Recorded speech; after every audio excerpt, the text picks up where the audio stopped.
Roger चोर. Roger नावाचा एक मुलगा होता. त्याची आई त्याला नेहमी सांगायची की तू अभ्यास कर म्हणजे चांगली कमाई करशील. पण रॉजरला अभ्यास करायला अजिबात आवडत नव्हतं. तो चोरपणे लोकांच्या घरात शिरायचा आणि त्यांचे सामान चोरायचा.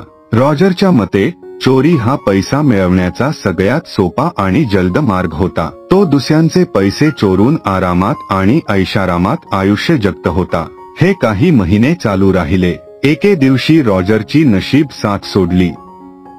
तो जेव्हा एका रिकाम्या घरातून चोरी करत होता तेव्हा शेजाऱ्यांनी पोलिसांना खबर दिली आणि रॉजर पकडला गेला. आयुष्याच्या उर्वरित काळात त्याला तुरुंगात राहावं लागलं. रॉजरला धडा तर मिळाला, पण खूप कठीण पद्धतीने. कथेतून मिळणारा धडा शॉर्टकट नेहमीच सुरक्षित मार्ग नसतो.